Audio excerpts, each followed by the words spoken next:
I crawled into the fridge looking for something to eat, but the door got stuck. Mom, help me, but Mom was still asleep.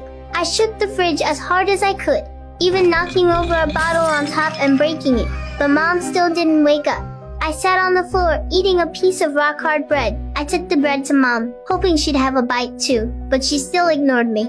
Mom, wake up. It's time to get up.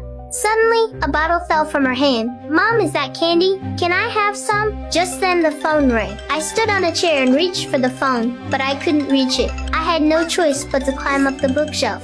Finally, I got it. I answered the call, but as I climbed down, the phone fell to the floor. On the phone, Dad was scolding Mom. I reached for it, but no matter how hard I tried, I couldn't reach it. The clothes on the table were smoking. I threw the clothes on the floor, but they were still smoking.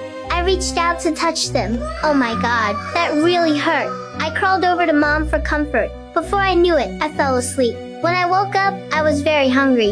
I imitated Mom and put the cookie in the microwave, then turned it on, but the cookie burned. I turned on the gas stove and placed the cookie on top of it, but it still didn't work. I walked away disappointed, but the fire was still burning. I found my bottle, but accidentally dropped it on the floor. I grabbed a dishcloth to clean up the floor. That's when I spotted a bottle of cleaning solution, but I thought it was milk. I tried to pour it into my bottle, but voices outside interrupted me.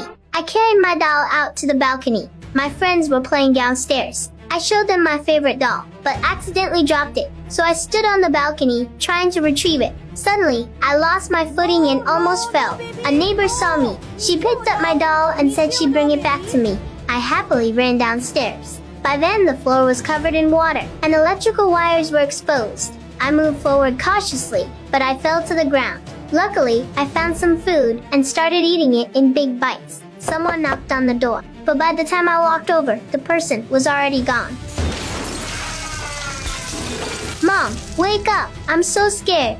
Just then, the phone rang again. I used a ruler to pick up the phone. Dad, Mom's still asleep. Dad finally realized something was wrong. He told me not to hang up under any circumstances, but the phone's battery had just died. I picked up my own phone, but the phone cord was tangled around the table leg. I ran forward. Things on the table fell, sending up wisps of white smoke. I picked up the candy from the floor and put it on a plate.